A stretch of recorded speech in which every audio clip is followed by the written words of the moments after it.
Aimables frères et sœurs, nous sommes bénis de vous recevoir encore une fois de plus dans ce moment où nous sommes en train de célébrer une seule personne et son nom c'est Jésus. Aujourd'hui nous venons avec un nouveau numéro, avec un nouveau sujet où nous voulons partager avec vous toujours concernant l'évangile pur de la grâce. Alors aujourd'hui le sujet est intitulé « Dieu est contre le mélange de la loi et la grâce ». Dieu est contre le mélange de la loi et la grâce.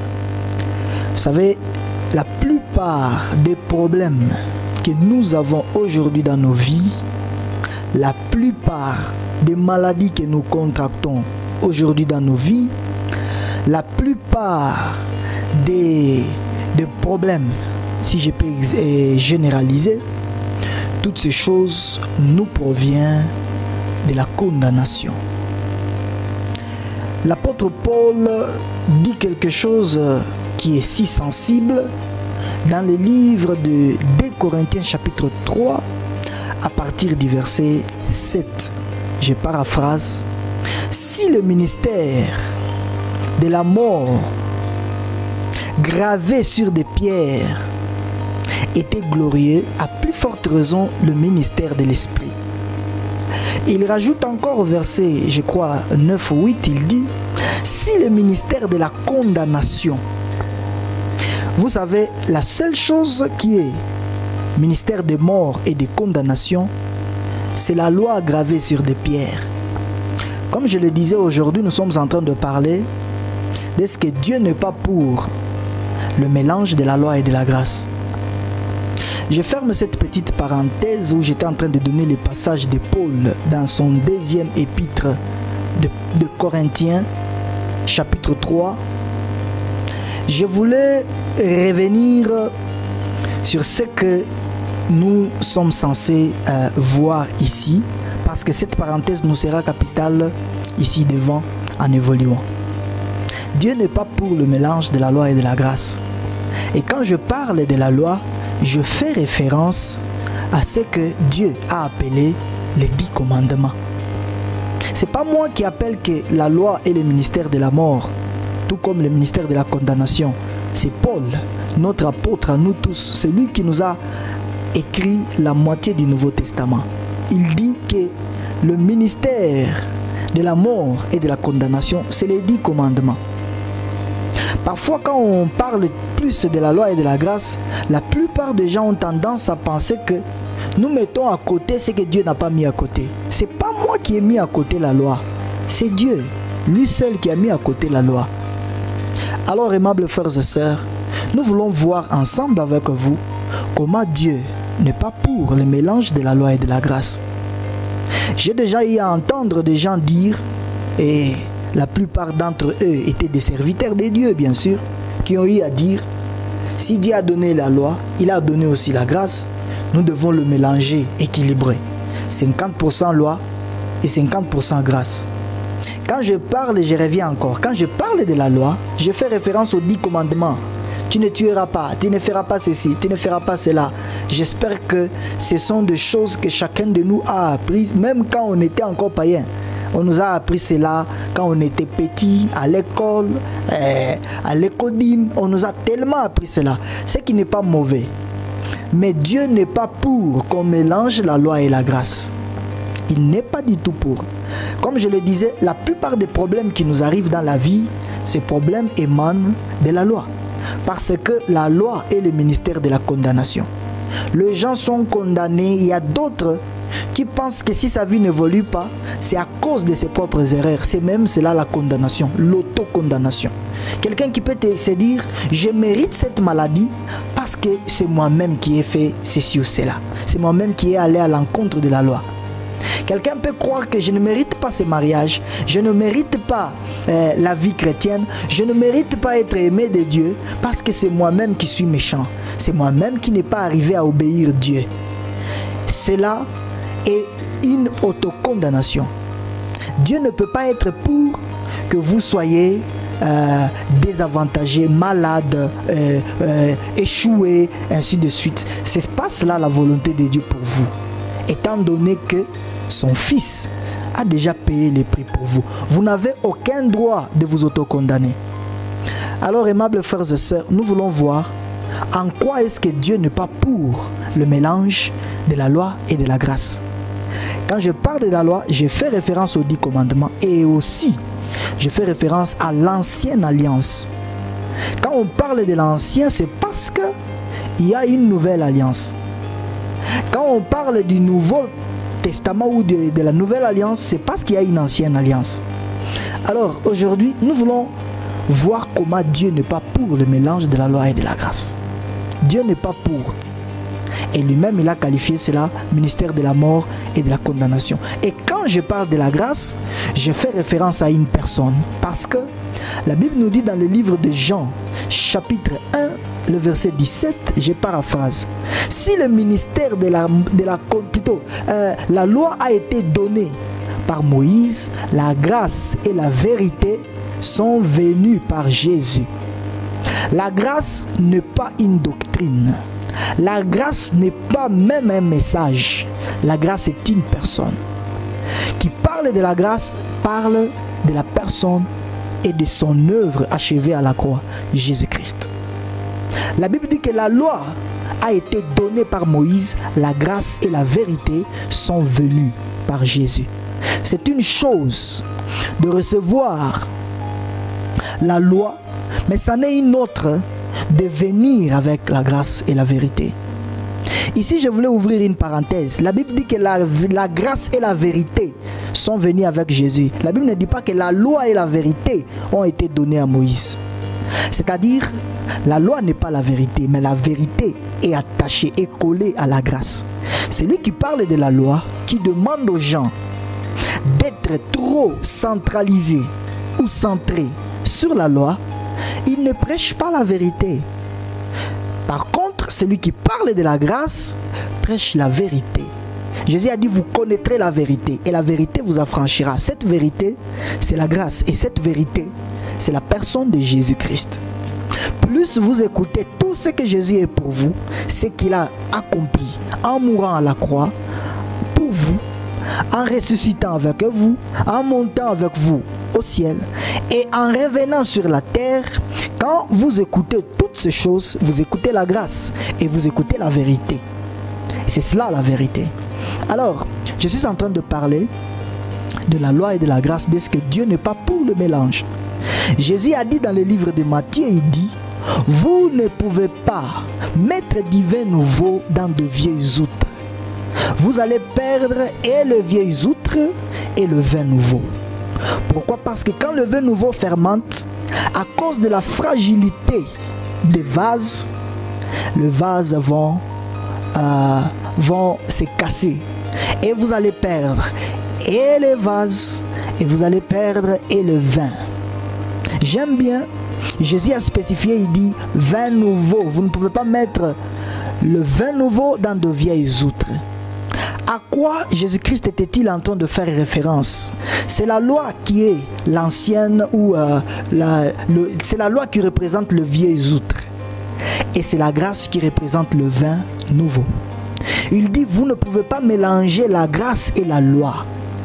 Vous allez perdre la gloire des deux.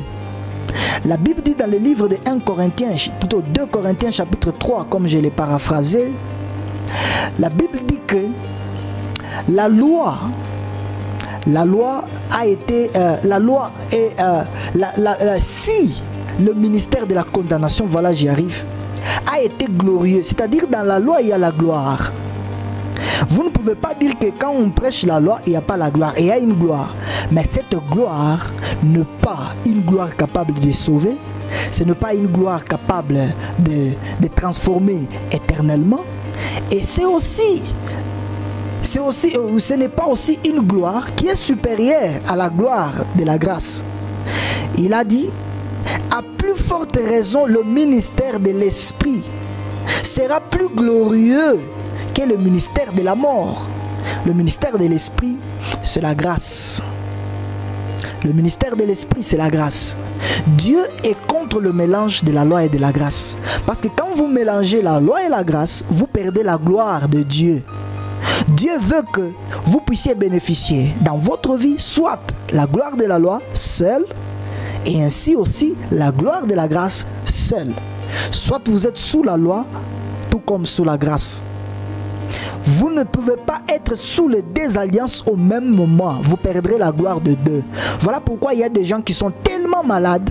Ils sont toujours désavantagés dans la vie. Ils sont toujours... ils mènent toujours une vie à problème. Ils prient, c'est comme s'ils ne prient pas. Ils sont à l'église, c'est comme s'il n'y a rien qui se passe. Le problème, c'est quoi? C'est que vous mélangez les alliances. Mélanger les alliances, c'est-à-dire un peu de grâce et un peu de loi. C'est-à-dire, aujourd'hui, Dieu est content de moi parce que je l'ai obéi. Demain, Dieu est content de moi parce que j'ai cru en Christ. Aujourd'hui, Dieu est fier de moi parce que j'ai obtempéré à ses ordres.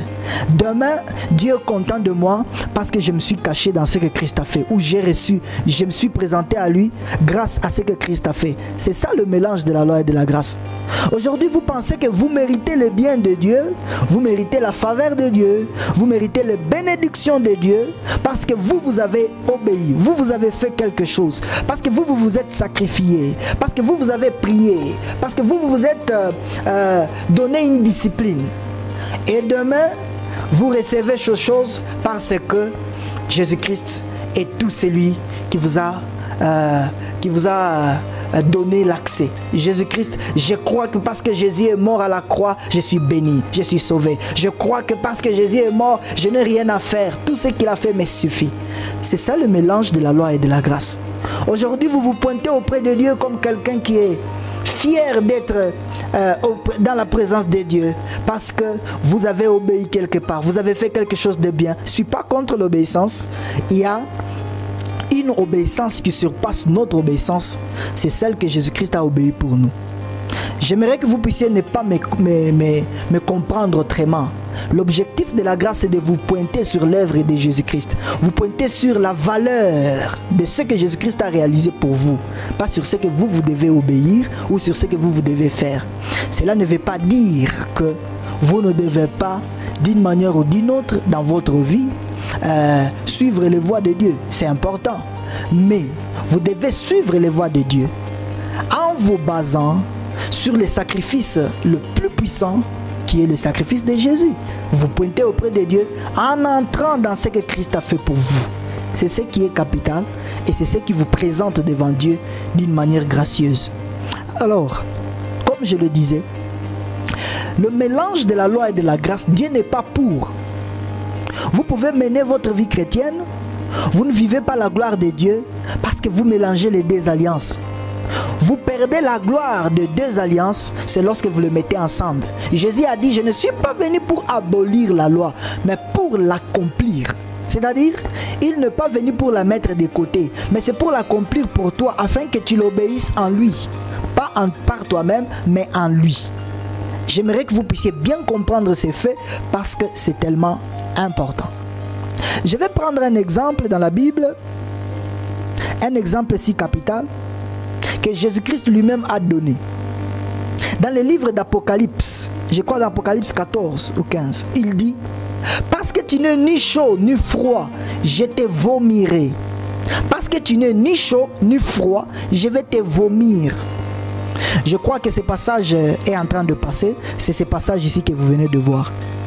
Il dit que parce que tu n'es ni chaud ni froid, je vais te vomir. Il y a plusieurs enseignements qui ont circulé là-dessus, où on nous a dit que être ni chaud ni froid, c'est être un peu zélé et ne pas être zélé. Non, non, la Bible ne dit pas être chaud ni froid, c'est être zélé. Il n'y a pas question d'isèle là-bas. C'est question de la loi. La loi est seule qui vous rend plus chaude. Plutôt, Jésus, excusez-moi, Jésus n'a pas parlé en termes d'est-ce que tu es chaud et froid. Il a dit parce que tu n'es ni chaud ni froid. C'est ce qu'il a dit. Comme je venais de rectifier, il dit parce que tu n'es ni chaud ni froid, je vais te vomir. C'est-à-dire tu n'es ni chaud ni froid. C'est-à-dire tu n'es ni sous la loi ni sous la grâce. Voilà pourquoi il va te vomir. C'est-à-dire tu mélanges les deux. Il veut que tu sois soit sous la grâce, soit sous la loi. Alors, aimables frères et sœurs, nous sommes en train de chuter. L'importance des choses que Dieu veut que tu saisisses dans ce moment, c'est qu'il ne veut pas que tu mélanges la loi et la grâce. Je vais te donner le problème avec la loi et lequel. Le problème avec la loi est celui-ci. Jacques 2, 10 dit ceci.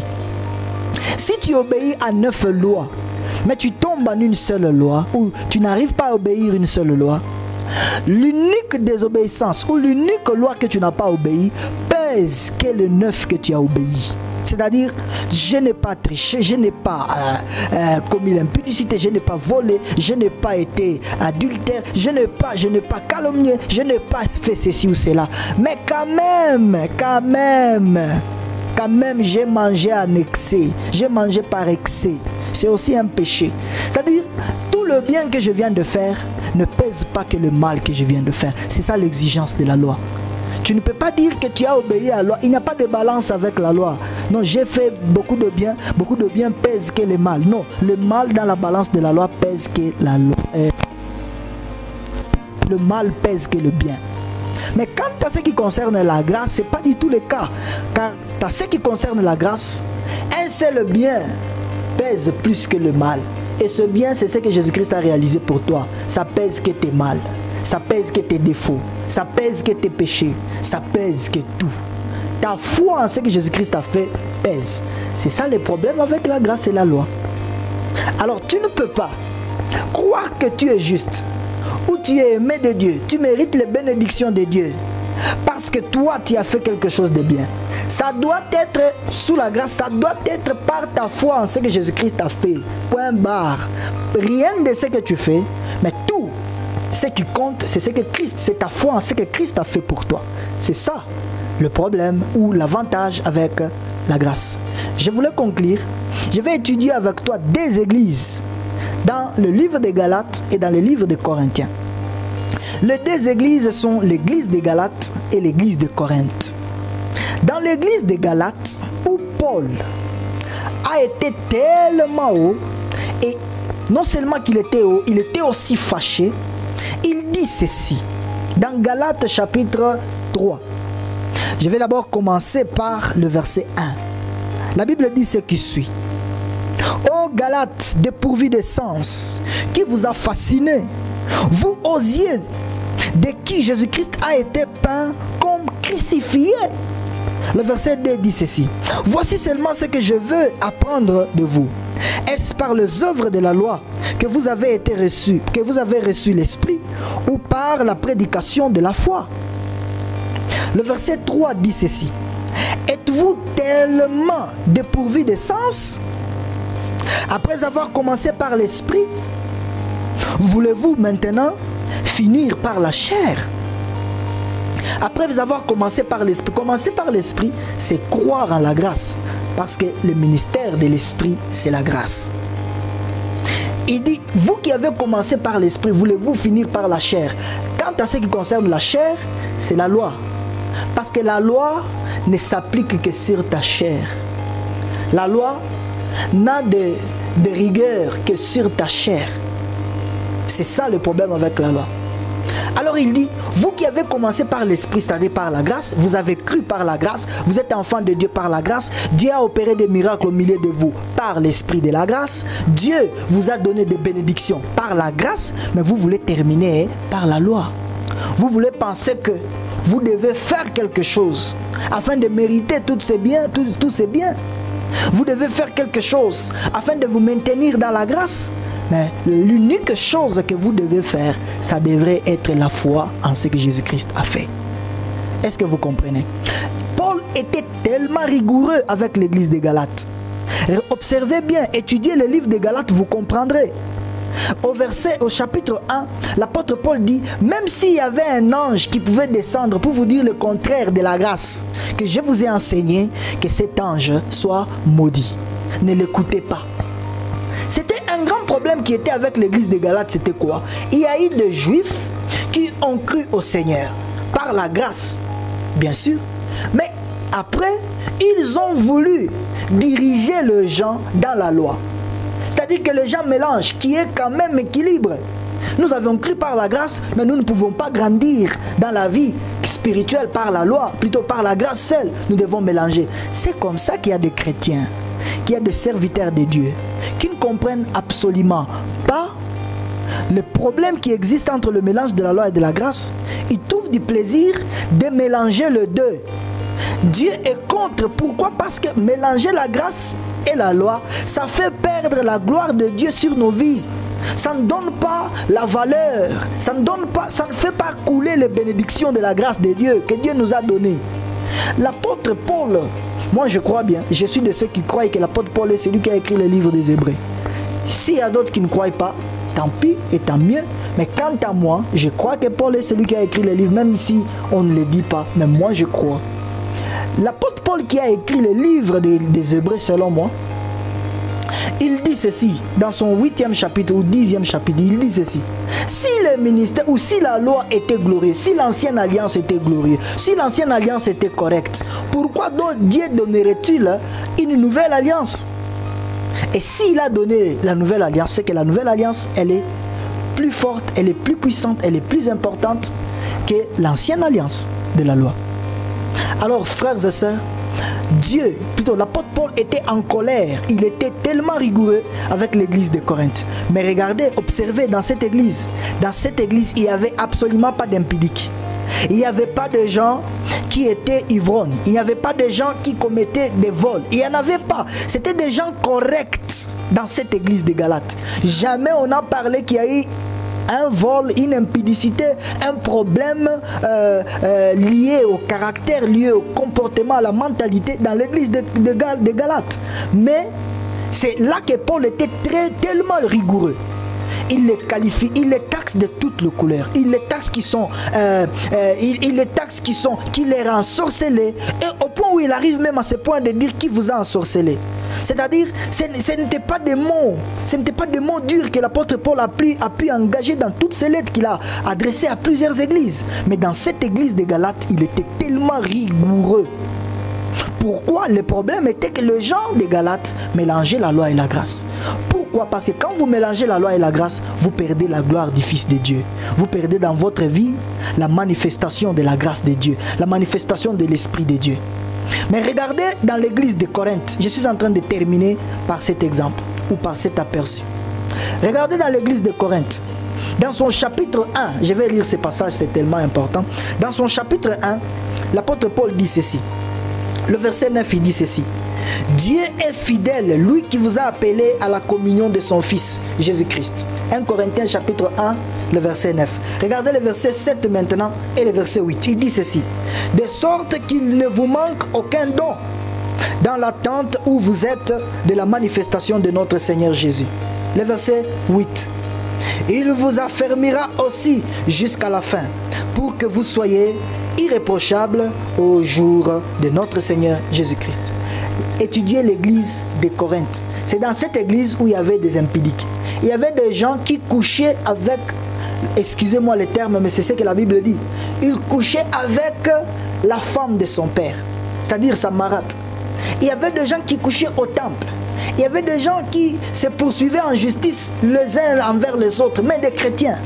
Il y avait des gens qui venaient se rassasier au temple. Il y avait toutes sortes d'immoralités dans cette église. Mais jamais l'apôtre Paul n'a haussé de ton. Il n'a pas qualifié cette église d'être ensorcelée.